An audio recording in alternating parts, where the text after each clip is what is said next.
আরে দাদা, আমার প্রণাম নেবেন। আসছি আমি। আপনি ছেলের পক্ষ থেকে? আমরা জাক্কার পক্ষ থেকে সবাই মিলে এসেছি। আমি হলাম জাক্কার কাকা, আর জাক্কা হলো এদের বাবা। জাক্কা বললে ওঠে, জাক্কা বললে বসে, জাক্কা বললে সেটলও করে দেয়। আমার কিছু সেটেল করারও নেই, করানোরও নেই। আসতে পারেন। আরে আমার কথাটা শুনুন, রোড তৈরি হলে তো ভাঙবেই, ব্রিজ তৈরি হলে তো পড়ে যাবেই। আরে দেখুন, শেয়ার বাজার রকেটের মতো উপরে চলে যায়, আবার দুম করে নিচে পড়ে যায়। তা বলে কেউ কেস করে? হ্যাঁ, তাতে তো মানুষ মারা যায় না। তোমরা যেটা করেছো সেটা... আমার কথা শুনুন, এই ফাইলটাতে সই করে দিলে আপনার জন্যই ভালো হবে। আর এখানে জাক্কা এসে গেলে ঝামেলা হয়ে যাবে। সে যেই আসুক, আমি সাইন করব না। করে দে।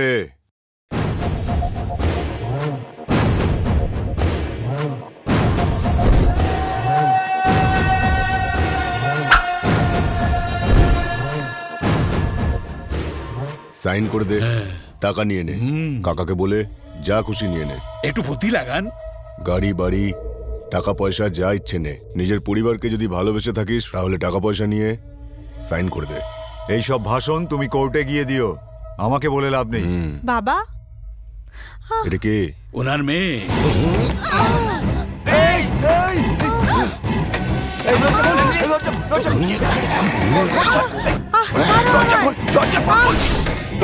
দরজা পিটিয়ে লাভ হবে না, ফাইলটা সাইন করে দিন, আপনার মেয়ে বেঁচে যাবে। যেখানে বলবে সাইন করে দেব। এই নিন, সাইন করুন।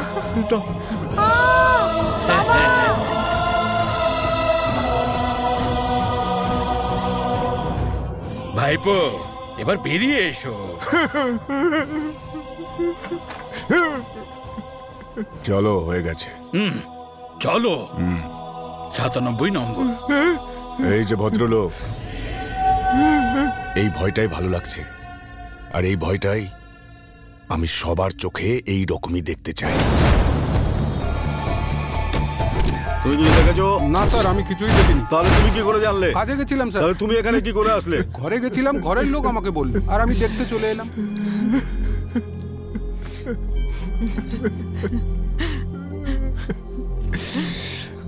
দিলীপ বাবু, নিজেকে সামলান।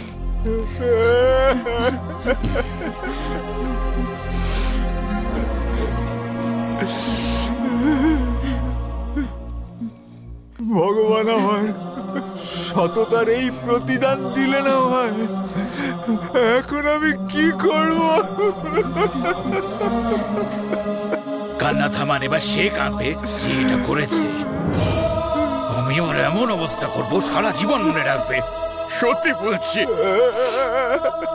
আরে ভাইপো, ওই ইঞ্জিনিয়ারটা আবার নোটিশ পাঠিয়েছে, সামনের সপ্তাহে আমাদের কোর্টে যেতে হবে।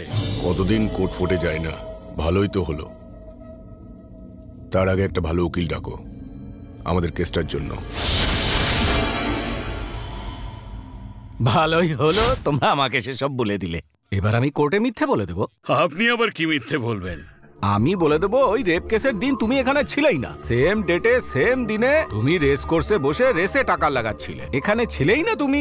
তাহলে এই কেস থেকে বেরিয়ে আবার জুয়ার কেসে ফেসে যাবে। চলবে না। তাহলে বলে দেবো অমিতাভ বচ্চনের বাড়িতে ফাংশনে গিয়েছিল। কোথায় অমিতাভ বচ্চন আর কোথায় আমরা? হবে কি করে? আরে ওরকম ভিডিও বানাতে কতক্ষণ লাগবে? আরে ওই ভিডিওর সত্যতা প্রমাণ করতে করতে দেখবে কোর্টের 7 জন্ম পার হয়ে গেছে। কি এটা চলবে তো? আরে আমি বলছি তো, ঠিক আছে। তাহলে ভাইপোকে নিয়ে যাও, বাড়ি গিয়ে নিশ্চিন্তে খেয়ে ঘুমো।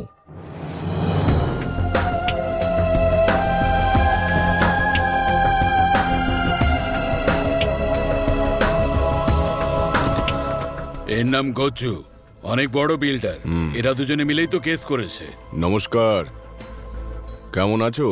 ভালো নিশ্চয়ই। তোমার মেয়েটা বিছানাতে অসাধারণ ছিল। না না, সাপোর্ট গুড। বিজনেস হোক বা জীবন, সাপোর্ট করার জন্য এইরকম পার্টনার কোথায় পাওয়া যায়? বিজনেসম্যানকে বিজনেস শেখানোর চেষ্টা করো না। প্রথমে নিজেকে বাঁচাও, তারপর কথা বলবো, ঠিক আছে? চলুন।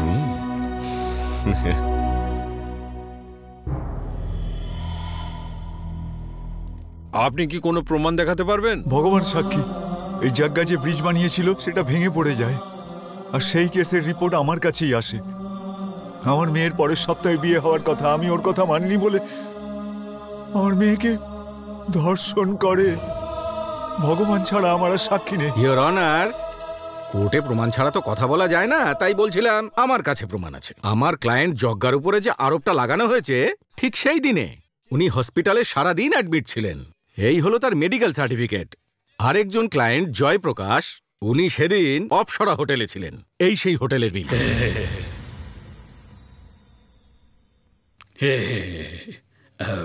হ্যাঁ হ্যাঁ, দেখেছেন কি নিষ্পাপ মানুষ কিরকম ভদ্রভাবে হাত জোড় করলো। But he is the criminal. আর ওর এই ভাইপো এই হলো সেই রেপিস্ট।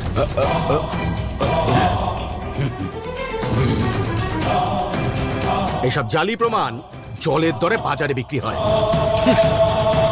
ইয়োর অনার, ডাক্তার আর উকিলের কাছে সবাই এসে সত্যি কথাই বলে, তাই ওদের সত্যি কথা আমি অসৎভাবে রেকর্ড করে নিয়েছি।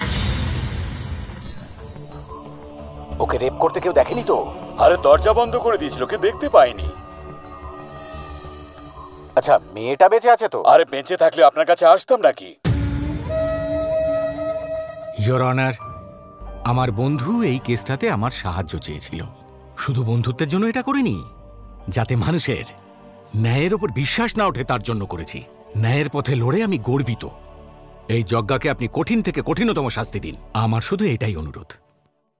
প্রমাণ আর সাক্ষী থেকে কোর্ট যক্কাকে অপরাধী বলে ঘোষণা করছে। রেপ আর মার্ডারের জন্য 6 বছরের কারাদণ্ড দেওয়া হচ্ছে।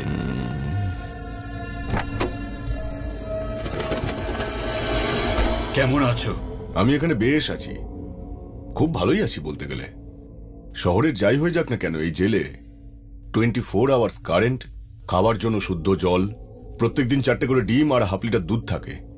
রোজ একটা করে সিনেমা দেখি, বসে থাকি, ঘুমাই, আমার বেশ দিব্যি কাটছে। তুমি কি এগুলো শুনতে চাইছিলে?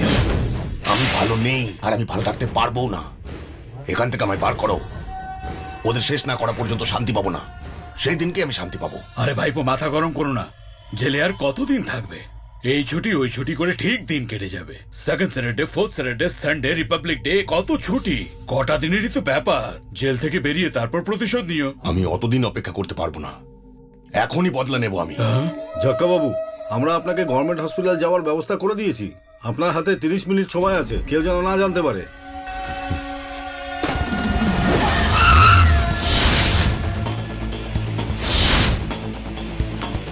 আরে দাদা, ভালো আছেন? এইসব বাসি খবর পড়ে কি হবে? খবর তো কালকে বের হবে, তোমার মরার খবর।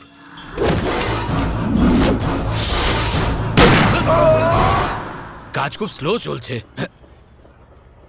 হ্যাঁ দিলীপ বাবু। আরে তোমার বন্ধু এখন ঘুমিয়ে পড়েছে।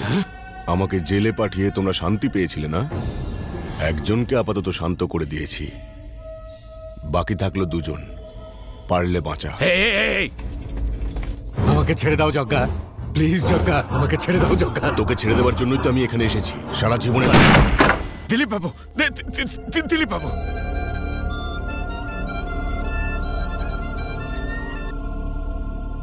যজ্ঞা, আরে আমি তো তুমি কোথায়? কি হলো? আমার গুলি লেগেছে, আমার কাছে বেশি সময় নেই। ও এবার তোমার বাড়িতে যাবে। হ্যালো সন্ধ্যা। যজ্ঞা, যারা মারা গেছে তাদের কাছে গেলে ওরকমই হয়। পারলে এবার নিজের পরিবারকে বাঁচিয়ে দেখা। এই, সে তোমার কি ক্ষতি করেছে? হ্যাঁ, সেরকম আমিও তো তোর কোনো ক্ষতি করিনি, তাই না?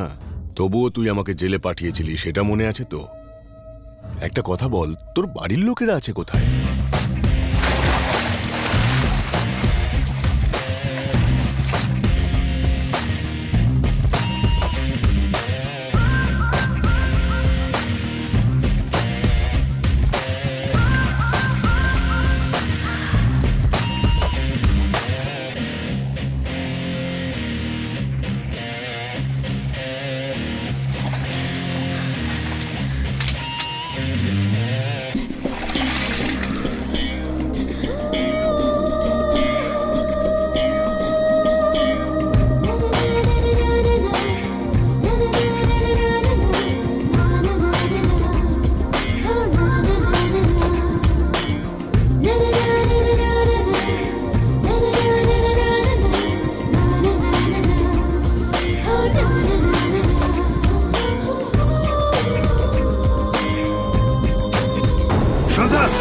কি হয়েছে দাদা? কেউ কি বাড়ি এসেছিল? না তো, এখনো তো কেউ আসেনি। কারোর আসার কথা ছিল? না, কিছু না। আজ থেকে আমাকে জিজ্ঞেস না করে কোথাও যাবে না। কেন? যা আমি বললাম তেমনটাই করো।